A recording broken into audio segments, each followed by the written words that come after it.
नमस्कार जोहर, मैं नेहा सिंह और आप देख रहे हैं न्यूज झारखंड। समय हो चला है झारखंड की खबरों को जानने का, उससे अपडेट होने का।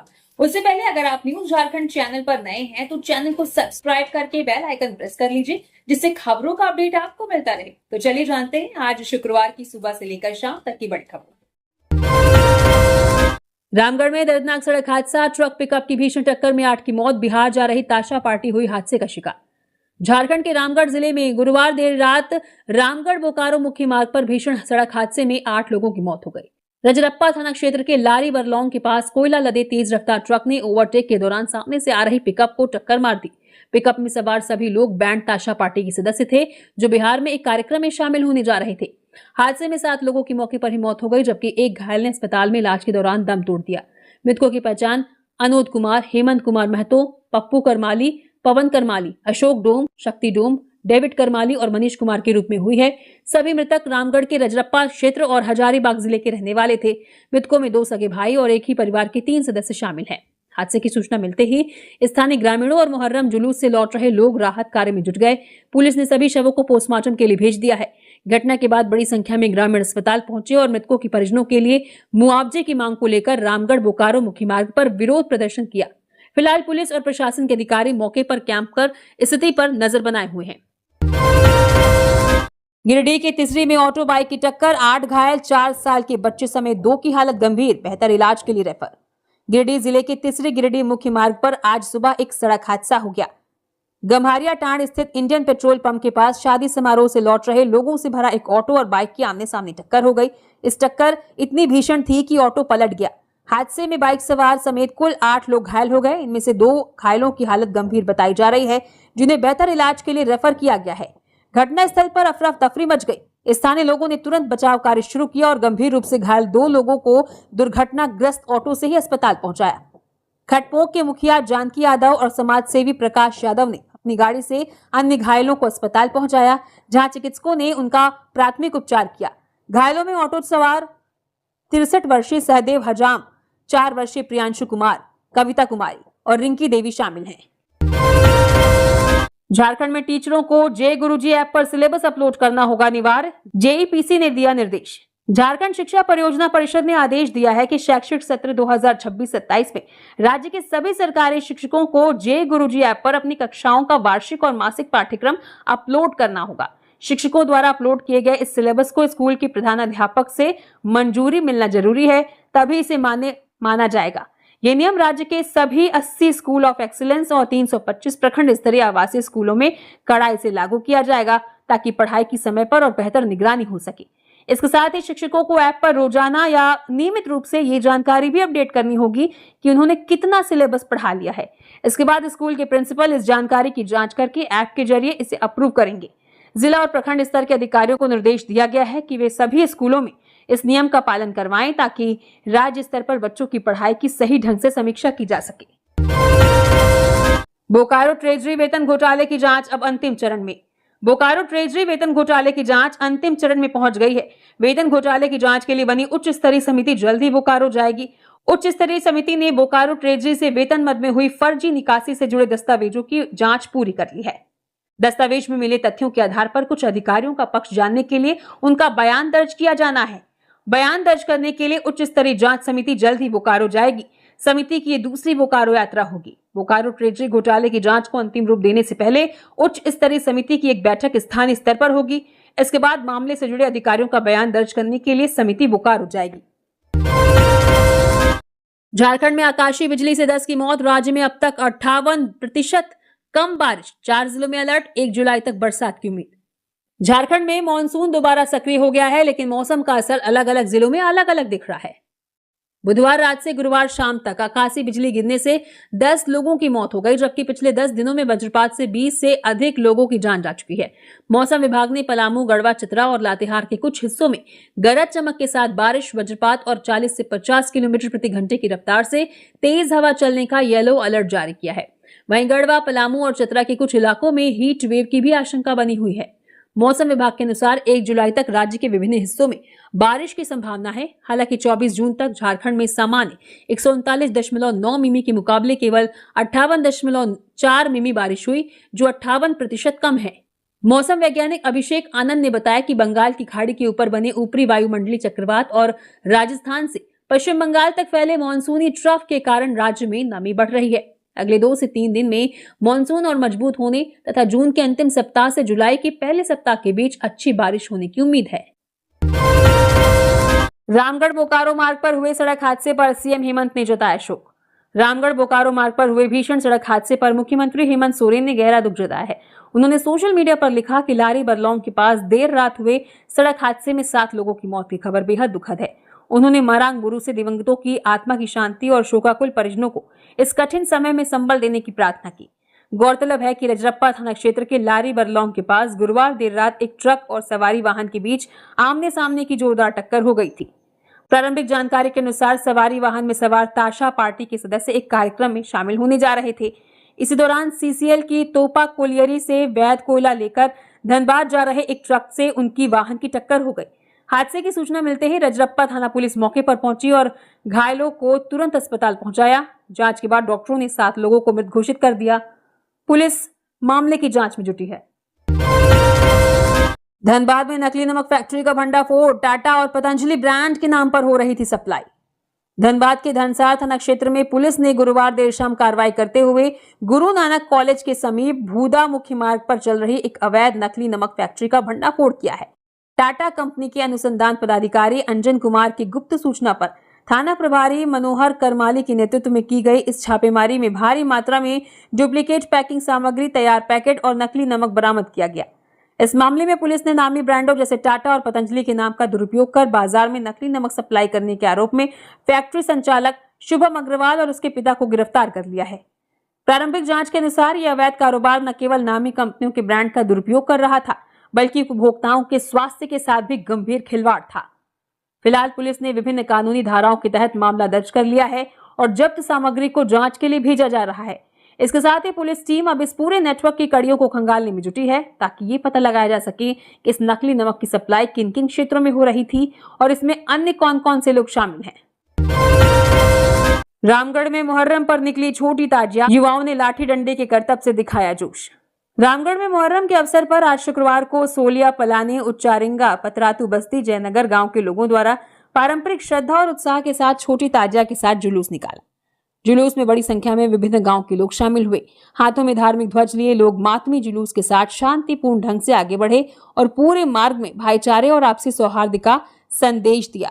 जुलूस निर्धारित मार्ग से होते हुए बिरसा मार्केट स्थित इकोनॉमिक्स स्कूल मैदान पहुंचा, जहां अखाड़ा दल के युवाओं ने लाठी डंडे की हैरतअंगेज करतब दिखाए। खिलाड़ियों ने पारंपरिक युद्धक कला का प्रदर्शन कर उपस्थित लोगों की खूब वाहवाही लूटी। करतब देखने के लिए आसपास के गांवों से भी बड़ी संख्या में लोग पहुंचे, जिससे मैदान और आसपास का क्षेत्र देर तक गुलजार रहा। मुहर्रम जुलूस के दौरान सुरक्षा व्यवस्था बनाए रखने के लिए पुलिस प्रशासन के जवान तैनात रहे। आयोजकों और स्थानीय लोगों के सहयोग से कार्यक्रम शांतिपूर्ण और व्यवस्थित ढंग से संपन्न हुआ। पूरे आयोजन के दौरान लोगों में धार्मिक आस्था के साथ साथ सामाजिक एकता व भाईचारे की भावना भी देखने को मिली। स्थानीय लोगों ने बताया कि हर वर्ष की तरह इस वर्ष भी मुहर्रम का आयोजन पारंपरिक रीति रिवाजों के अनुसार किया गया, जिसमें सभी समुदाय के लोगों का सहयोग सराहनीय रहा। देवघर पहुंचे केंद्रीय मंत्री ललन सिंह, बाबा बैद्यनाथ धाम में की पूजा अर्चना। केंद्रीय मंत्री ललन सिंह आज कड़ी सुरक्षा व्यवस्था के बीच देवघर के विश्व प्रसिद्ध बाबा बैद्यनाथ धाम मंदिर पहुंचे। यहां उन्होंने गर्भगृह में प्रवेश कर विधि विधान से बाबा बैद्यनाथ की पूजा अर्चना की। मंदिर परिसर में पहुंचने के बाद केंद्रीय मंत्री ललन सिंह ने श्रद्धा भाव के साथ पूजा की और देश और समाज की खुशहाली की कामना की। इस दौरान मंदिर प्रशासन और सुरक्षा बलों ने व्यापक सुरक्षा व्यवस्था की थी। उनके पुश्तैनी तीर्थ पुरोहित ने इस पूर्व प्रशासनिक भवन में विधि विधान के साथ संकल्प कराया। इसके बाद उन्हें बाबा की पूजा अर्चना कराई गई। पूजा संपन्न होने के बाद बाबा मंदिर प्रांगण में आरती कर बाबा से मंगल कामना की। मौके पर उनके साथ आए पार्टी के कार्यकर्ता मौजूद रहे। चतरा में बंद माइंस में मिला महिला का शव, बंद पत्थर खदान के पानी भरे गड्ढे में मिली लाश, पुलिस पहचान करने में जुटी। चतरा जिले के हंटरगंज थाना क्षेत्र के जजलो बाजार के पास स्थित बंद पड़े पत्थर माइंस के पानी भरे गड्ढे में आज सुबह एक अज्ञात महिला का शव संदिग्ध परिस्थितियों में मिला।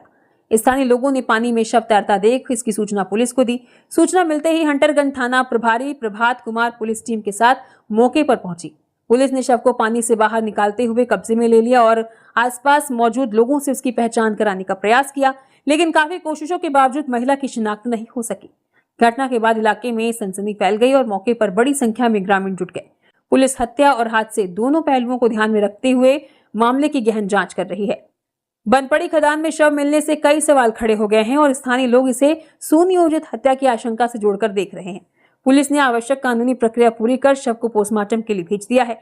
पोस्टमार्टम रिपोर्ट और जांच के आधार पर महिला की मौत के कारणों का खुलासा होने की उम्मीद है। पोलियो अभियान को जन आंदोलन बनाने की तैयारी, सभी विभागों को भागीदारी के निर्देश। झारखंड में 28 से 30 जून तक होने वाले राष्ट्रीय पल्स पोलियो अभियान को सफल बनाने के लिए सरकार ने सभी विभागों को समन्वय के साथ काम करने का निर्देश दिया है। इस संबंध में आयोजित राज्य स्तरीय टास्क फोर्स की बैठक में अभियान की रणनीति पर विस्तार से चर्चा की गई। अपर मुख्य सचिव अजय कुमार सिंह ने ICDS, पंचायती राज, ग्रामीण विकास, शिक्षा और सूचना एवं जनसंपर्क विभाग को अभियान में सक्रिय भूमिका निभाने को कहा। उन्होंने कहा कि आंगनबाड़ी कार्यकर्ता, सहिया, पंचायत प्रतिनिधि, स्वयं सहायता समूह और ग्राम स्तरीय संगठन लोगों को जागरूक करने में अहम भूमिका निभाएं। बैठक में उपायुक्तों को निर्देश दिया गया कि अभियान के तीनों दिनों में रोजाना समीक्षा बैठक कर प्रगति का आकलन करें। जहां बच्चों के छूटने या कम कवरेज की जानकारी मिले, वहां तुरंत सुधारात्मक कदम उठाए जाएं। गुमला में सड़क हादसा, बाइक सवार एक की मौत, बाइक की टक्कर से अनियंत्रित मोटरसाइकिल पेड़ से टकराई, दो सुरक्षित। गुमला जिले के घाघरा थाना क्षेत्र के बनियाडीह के पास सड़क दुर्घटना में एक युवक की मौत हो गई। मृतक की पहचान बनियाडीह ग्राम निवासी लगभग 20 वर्षीय अनूप उरांव के रूप में हुई है। यह घटना गुरुवार की देर रात हुई। परिजनों ने बताया कि अनूप अपने दोस्तों के साथ 2 बाइक पर सवार होकर घाघरा से अपने घर लौट रहा था। इसी दौरान साथी द्वारा चलाई जा रही दूसरी बाइक से टकराकर अनियंत्रित हो गई और सड़क किनारे एक पेड़ से जा टकराई। इस हादसे में अनूप की मौके पर ही मौत हो गई। दुर्घटना में अनूप के दोनों दोस्त सुरक्षित हैं। उन्हें केवल मामूली खरोंचें आई हैं। घटना की सूचना मिलने पर पुलिस मौके पर पहुंची और शव को कब्जे में लेकर थाने ले गई। शुक्रवार को शव को सदर अस्पताल गुमला पोस्टमार्टम के लिए भेजा गया है। पुलिस ने दोनों मोटरसाइकिलों को कब्जे में ले लिया है और मामले की छानबीन कर रही है।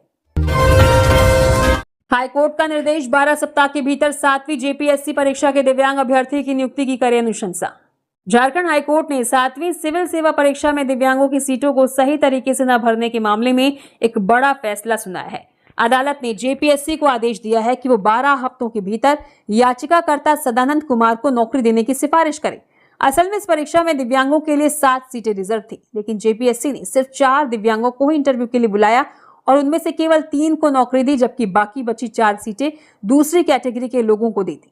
इसी भेदभाव के खिलाफ सदानंद और उनके साथियों ने कोर्ट का दरवाजा खटखटाया था।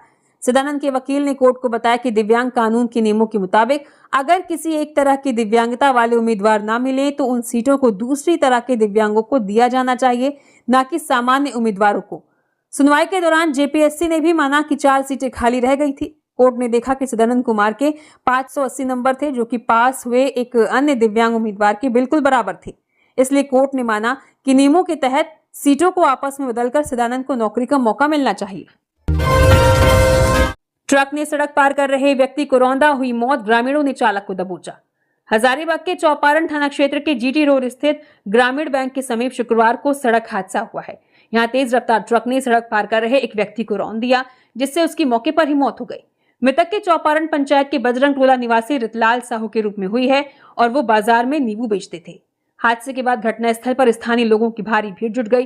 ट्रक चालक व्यक्ति को रौंदने के बाद भागने की कोशिश की, लेकिन आक्रोशित ग्रामीणों ने उसे पकड़ लिया और इसकी सूचना पुलिस को दे दी है। आक्रोशित लोगों और परिजनों ने सड़क जाम किया है। मुहर्रम में गूंजती गंगा जमुनी तहजीब। हजारीबाग के जलमा गांव में हिंदू परिवार 6 पीढ़ियों से बना रहा ताजिया। झारखंड के हजारीबाग जिले का जलमा गांव धार्मिक एकता की एक अनूठी मिसाल पेश करता है, जहां 73 वर्षीय अंतु साहब का हिंदू परिवार पिछले 6 पीढ़ियों से मुहर्रम पर ताजिया बना रहा है। इस गांव में गंगा जमुनी तहजीब की जड़ें इतनी गहरी हैं कि मुहर्रम के जुलूस के दौरान सबसे पहले अंतु साहब के घर के सामने ही फातिहा पढ़ी जाती है। इसके बाद उनके परिवार द्वारा बनाए गए ताजिया के पीछे पीछे पूरे गांव के ताजिया सम्मान के साथ करबला की ओर बढ़ते हैं। अंतु साहब के पूर्वजों द्वारा शुरू की गई ये परंपरा आज भी पूरे परिवार के लिए आस्था और आपसी सौहार्द का प्रतीक बनी हुई है। इस खूबसूरत मानवीय विरासत को आगे बढ़ाने के लिए अब अंतु साहब के 3 बेटे और उनके पोते भी बढ़ चढ़कर हिस्सा ले रहे हैं और ताजिया बनाने का हुनर सीख रहे हैं। इस काम में गांव के मोहम्मद शमी भी उनका पूरा साथ देते हैं, जिससे ये आयोजन हिंदू मुस्लिम एकता का एक साझा प्रयास बन जाता है। आज के समय में जब समाज में धर्म और जाति के नाम पर दूरियां पैदा करने की कोशिश की जाती है, तब जलमा गांव की कहानी पूरे देश को याद दिलाती है कि आपसी प्यार, सम्मान और भाईचारा ही भारत की असली और सबसे खूबसूरत पहचान है। चाकुलिया में जंगली हाथी सड़क पर आया, पेड़ तोड़े, रोड पर खड़े वाहनों को धकेला, जान जोखिम में डाल रील बनाते रहे युवक। जमशेदपुर के पूर्वी सिंहभूम स्थित चाकुलिया क्षेत्र में गुरुवार शाम उस वक्त अफरा तफरी मच गई जब रामलाल नामक एक जंगली हाथी भोजन और पानी की तलाश में चांडिल बांध की बाई नहर की सर्विस सड़क पर आ गया। हाथी ने सड़क किनारे लगे खजूर के कई पेड़ों को नुकसान पहुंचाया और करीब 1 घंटे तक वहीं डटा रहा, जिससे वाहनों की आवाजाही पूरी तरह बाधित हो गई। इस दौरान सोशल मीडिया के दीवाने युवाओं की भीड़ मोबाइल से फोटो वीडियो बनाने के लिए हाथी की बेहद करीब पहुंच गई, जबकि रामलाल ने बांस से लदे एक ट्रैक्टर और एक हाईवा को भी धक्का मार दिया, जिससे मौके पर स्थिति काफी संवेदनशील हो गई। घटना की सूचना मिलते ही वन विभाग की क्विक रिस्पांस टीम मौके पर पहुंची और लोगों को सुरक्षित दूरी पर रहने की हिदायत देते हुए हाथी को जंगल की ओर खदेड़ने का अभियान शुरू किया। काफी मशक्कत के बाद हाथी को आबादी वाले क्षेत्र से हटाया जा सका। वन विभाग के अनुसार खजूर के पेड़ों के तनों का गुदा रामलाल का पसंदीदा भोजन है, जिसके कारण वो बार बार इस इलाके का रुख कर रहा है। प्रशासन ने स्थानीय लोगों से अपील की है कि वे हाथी के पास जाने का जोखिम न उठाएं और दिखने पर तुरंत सूचित करें। गोड्डा में पति ने की पत्नी की हत्या, घरेलू विवाद के बाद गला दबाकर मारा, आरोपी हिरासत में, आरोपी नशे का था आदी। गोड्डा जिले के राजा भीठा थाना क्षेत्र के अमरपुर गांव में एक सनसनीखेज मामला सामने आया है, जहां नशे के आदी पति मनु हांसदा ने घरेलू विवाद के बाद अपनी 32 वर्षीय पत्नी होपनमय चौड़े की धोती से गला दबाकर हत्या कर दी। ग्रामीणों के अनुसार आरोपी अक्सर नशे की हालत में पत्नी के साथ मारपीट और झगड़ा करता था। घटना की रात भी विवाद बढ़ने पर उसने इस खौफनाक वारदात को अंजाम दिया, जिसके बाद चीख पुकार सुनकर पहुंचे पड़ोसियों ने तुरंत स्थानीय पुलिस को मामले की सूचना दी। मृतका अपने पीछे 2 छोटे बच्चों को छोड़ गई है। सूचना मिलते ही अनुमंडल पुलिस पदाधिकारी आकाश भारद्वाज और थाना प्रभारी योगेश यादव पुलिस बल के साथ मौके पर पहुंचे और शव को कब्जे में ले लिया। पुलिस ने हत्या में इस्तेमाल की गई धोती बरामद कर आरोपी पति को हिरासत में ले लिया है और उससे पूछताछ कर रही है। हालांकि आरोपी पति खुद को बेकसूर बता रहा है, लेकिन पुलिस का कहना है कि पोस्टमार्टम रिपोर्ट आने के बाद ही मौत की असली वजह साफ हो पाएगी और फिलहाल मामले की हर एंगल से जांच की जा रही है। जेएससीए स्टेडियम में मची भगदड़ के बाद क्रिकेट संघ सतर्क, फ्री एंट्री बंद करने और नए एसओपी पर विचार। झारखंड T20 क्रिकेट लीग के फाइनल मैच के दौरान जेएससीए स्टेडियम के बाहर भारी भीड़ की वजह से भगदड़ मच गई थी, जिसे काबू करने के लिए पुलिस को लाठीचार्ज करना पड़ा था।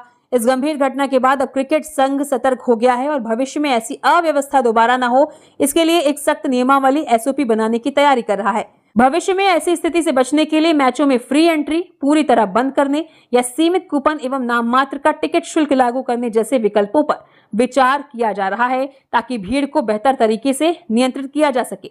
जेएससीए के उपाध्यक्ष संजय पांडे ने कहा कि घटनाक्रम की गहन समीक्षा की जाएगी। उन्होंने स्पष्ट किया कि टूर्नामेंट के कुल 27 मैचों में से पहले 26 मुकाबलों में दर्शकों के लिए प्रवेश पूरी तरह निःशुल्क था और तब कोई समस्या नहीं हुई। फाइनल मैच में अचानक उम्मीद से कहीं अधिक दर्शकों के पहुंचने के कारण स्थिति अनियंत्रित हुई। स्टेडियम के अंदर मौजूद हजारों दर्शकों ने मैच शांतिपूर्वक देखा और भीतर कोई अव्यवस्था नहीं थी।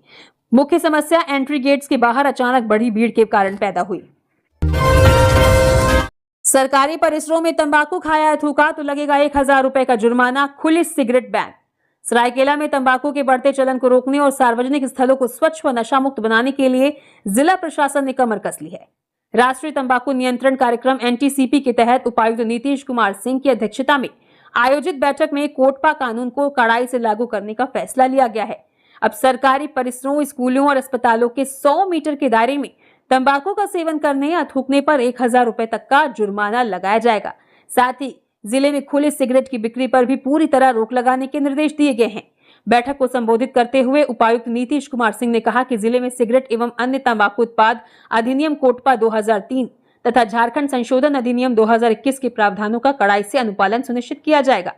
उन्होंने स्पष्ट किया कि सरकारी कार्यालय, न्यायालय, विद्यालय और अस्पताल परिसर से 100 मीटर के दायरे में तंबाकू सेवन अथवा थूकने पर संबंधित व्यक्ति के खिलाफ कार्रवाई करते हुए 1000 रुपए तक का जुर्माना लगाया जा सकता है। सरायकेला में बिना चालान बालू ले जा रहा वाहन जब्त, पाटा टोल प्लाजा पर 5 गाड़ियों से वसूला जुर्माना। सरायकेला जिला प्रशासन ने अवैध खनन और खनिजों के गैर कानूनी परिवहन के खिलाफ सख्त रुख अपनाते हुए बड़ी कार्रवाई की है। उपायुक्त नीतीश कुमार के निर्देश पर जिला खनन विभाग और गम्हरिया अंचल प्रशासन की संयुक्त टीम ने आदित्यपुर थाना क्षेत्र के सापड़ा बालूघाट पर औचक निरीक्षण किया। इस दौरान बालूघाट पर कोई अवैध खनन तो नहीं मिला, लेकिन बिना वैध चालान के बालू ले जाते एक वाहन को रंगे हाथों पकड़ लिया गया। प्रशासन ने तत्परता दिखाते हुए वाहन को जब्त कर आदित्यपुर थाने को सौंप दिया है और जिला खनन विभाग द्वारा मामले में आगे की कानूनी कार्रवाई की जा रही है। इसके बाद मोटरयान निरीक्षक, खनन विभाग और अन्य अधिकारियों की संयुक्त टीम ने पाटा टोल प्लाजा पर सघन जांच अभियान चलाया। इस अभियान के तहत खनिज लदे वाहनों में ओवरलोडिंग, तिरपाल का उपयोग और वैध दस्तावेजों की बारीकी से जांच की गई। नियमों की अनदेखी और विभिन्न अनियमितताएं पाए जाने पर 5 वाहनों से कुल 23,000 रुपए का जुर्माना वसूला गया। उपायुक्त ने स्पष्ट चेतावनी दी कि जिले में अवैध खनन, भंडारण और परिवहन के खिलाफ ये अभियान लगातार जारी रहेगा और दोषियों के खिलाफ किसी भी स्तर पर लापरवाही बर्दाश्त नहीं की जाएगी। रामगढ़ सदर अस्पताल में एसी ब्लास्ट, मरीजों का सुरक्षित रेस्क्यू। रामगढ़ सदर अस्पताल में मॉड्यूलर ऑपरेशन थिएटर में गुरुवार देर रात को अचानक आग लगने से अफरा तफरी मच गई। ओटी के बाहर लगे एयर कंडीशनर में हुए ब्लास्ट के बाद पूरा मॉड्यूलर ओटी धुएं से भर गया, जिससे मरीजों, उनके परिजनों और अस्पताल कर्मियों के बीच हड़कंप मच गया। हालांकि अस्पताल कर्मियों, स्थानीय युवकों और चिकित्सकों की तत्परता और साहसिक प्रयासों से एक बड़ा हादसा टल गया। इस हादसे में किसी प्रकार की जनहानि नहीं हुई। जानकारी के अनुसार मॉड्यूलर ऑपरेशन थिएटर के बाहर गैलरी में लगे 3 एयर कंडीशनरों में से एक एसी अचानक तेज धमाके के साथ फट गई। ब्लास्ट के बाद आग लग गई और देखते ही देखते पूरा ओटी धुएं से भर गया। स्थिति ऐसी हुई कि कुछ भी दिखाई देना बंद हो गया। घटना के बाद कर्मियों ने सबसे पहले बिजली आपूर्ति को बंद किया और फिर धुएं से भरे ओटी और वार्ड से मरीजों को सुरक्षित बाहर निकाला गया। 27 जून को गुमला ट्रेजरी का निरीक्षण करेंगे कर्ण सत्यार्थी। राज्य में हुए सीरियल ट्रेजरी घोटाले के बाद भविष्य में इस पर अंकुश लगाने के उद्देश्य से वित्त विभाग के अपर सचिव सह निदेशक ट्रेजरी कर्ण सत्यार्थी 27 जून को गुमला आएंगे। वहां वो ट्रेजरी का निरीक्षण करेंगे। सत्यार्थी के साथ वित्त विभाग के अधिकारियों की टीम भी होगी। इसमें अन्य 5 पदाधिकारी शामिल रहेंगे। मालूम हो कि राज्य में बोकारो, हजारीबाग, रामगढ़, चाईबासा समेत आधा दर्जन से अधिक जिलों में ट्रेजरी घोटाला सामने आया है। फर्जी तरीके से इन कोषागारों से 30 से 40 करोड़ रुपए की निकासी की गई है। सीरियल ट्रेजरी घोटाले के बाद सरकार थोड़ी संवेदनशील हुई है। भविष्य में इस तरह का फिर घोटाला ना हो, इसके लिए वित्त विभाग लगातार कोशिश कर रहा है। गुमला में प्लास्टर गिरने से छात्रों की जान पर खतरा। सीएम स्कूल ऑफ एक्सीलेंस में बंद हुआ स्मार्ट क्लासरूम। शिक्षा व्यवस्था को आधुनिक बनाने और छात्राओं को बेहतर डिजिटल सुविधाएं उपलब्ध कराने के उद्देश्य से स्थापित शहर का CM school of excellence girls high school इन दिनों अपनी बदहाल आधारभूत संरचना को लेकर चर्चा में है। ये विद्यालय नाम बड़े और दर्शन छोटे वाली कहावत को चरितार्थ करता नजर आ रहा है। लगातार छत से प्लास्टर और मलबा गिरने के कारण छात्राओं एवं शिक्षकों की सुरक्षा पर खतरा उत्पन्न हो रहा है। किसी संभावित दुर्घटना से बचने के लिए विद्यालय प्रशासन ने सभी स्मार्ट क्लासरूम का संचालन फिलहाल बंद कर दिया है। विद्यालय में कक्षा 6 से 12वीं तक की पढ़ाई होती है और सभी कक्षाओं को स्मार्ट क्लासरूम के रूप में विकसित किया गया था, लेकिन भवन की जर्जर स्थिति के कारण इनका उपयोग बंद करना पड़ा है। हालांकि भवन की जर्जर स्थिति के कारण इन कक्षाओं का उपयोग करना सुरक्षित नहीं हो रहा है। स्थिति यह है कि छत से लगातार प्लास्टर झड़ने और मलबा गिरने की घटनाएं सामने आ रही है, जिससे छात्राओं और शिक्षकों के बीच भय का माहौल बना हुआ है। लोहरदगा में फुटपाथों पर दुकानदारों का कब्जा, राहगीरों का चलना हो रहा मुश्किल। लोहरदगा मुख्य बाजार और आसपास के इलाकों में फुटपाथों पर दुकानदारों और ठेले वालों ने अवैध रूप से कब्जा कर लिया है। सड़क किनारे बनी पक्की नालियों और पैदल चलने वाले जगहों पर दुकानें सजने के कारण फुटपाथ पूरी तरह गायब हो चुके हैं। इस अतिक्रमण की वजह से सबसे ज्यादा परेशानी आम राहगीरों को हो रही है, जिन्हें फुटपाथ खाली न मिलने के कारण मजबूरी में बीच सड़क पर चलना पड़ता है।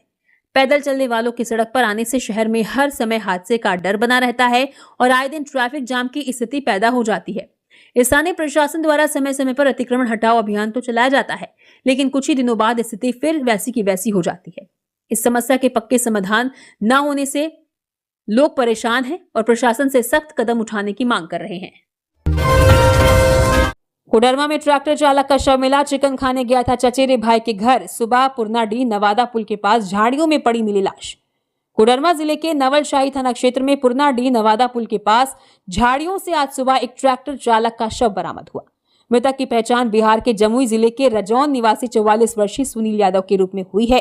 गुरुवार शाम वो ये कहकर निकला था कि उसका चचेरा भाई, जो 1 नंबर खदान में हाईवा चलाता है, उसे चिकन खाने के लिए बुला रहा है, लेकिन रात भर वापस नहीं लौटा। शुक्रवार सुबह तलाश के दौरान अनु कुमार मेहता को सूचना मिली कि पुरनाडीह नवादा पुल के पास एक शव पड़ा है, जिसकी पहचान सुनील यादव के रूप में हुई। घटनास्थल के पास बालू गिरा होने के कारण अनु मेहता ने आशंका जताई कि किसी अज्ञात बालू ट्रैक्टर की चपेट में आने से सुनील की मौत हुई और चालक वाहन लेकर फरार हो गया। पुलिस ने शव को कब्जे में लेकर सदर अस्पताल भेज दिया है और मामले की जांच शुरू करते हुए अनु कुमार मेहता को हिरासत में लेकर पूछताछ कर रही है। जामताड़ा में किताब देने के बहाने छात्रा से छेड़खानी करने वाले शिक्षक को 3 साल की सजा। जामताड़ा की कोर्ट ने स्कूल की नाबालिग छात्रा से छेड़खानी करने वाले टीचर भागीरथ महतो को दोषी मानते हुए 3 साल जेल की सजा सुनाई है। यह घटना 30 अगस्त 2023 की है, जब छात्रा स्कूल में किताब लेने गई थी। आरोपी टीचर ने छुट्टी होने का इंतजार किया और सबको भेजने के बाद छात्रा को कमरे में बंद करके उसके साथ गलत हरकत की। छात्रा किसी तरह वहां से भागकर घर पहुंची और घर वालों को सारी बात बताई। जब घर वाले शिकायत करने टीचर के घर गए तो उसने अपनी गलती मानने के बजाय उनसे गाली गलौज की। इसके बाद बिंदा पाथर थाने में मामला दर्ज कराया गया और कोर्ट में 11 गवाहों की गवाही के बाद जज अजय कुमार श्रीवास्तव ने यह फैसला सुनाया। अदालत ने दोषी टीचर को अलग अलग धाराओं के तहत जेल और जुर्माने की सजा दी है। छेड़खानी धारा 354 और पॉक्सो एक्ट धारा 12 के तहत उसे 3 साल की जेल और 10,000 रुपए जुर्माने की सजा मिली है। जुर्माना न देने पर उसे 6 महीने और जेल में रहना होगा। इसके साथ ही छात्रा को रोकने की धारा 341 के जुर्म में 1 महीने की जेल और 500 रुपए जुर्माने की सजा सुनाई है और जुर्माना न भरने पर 15 दिन की अतिरिक्त जेल काटनी होगी। इसी तरह और भी खबरों से अपडेट रहने के लिए न्यूज झारखंड चैनल को सब्सक्राइब करें। धन्यवाद।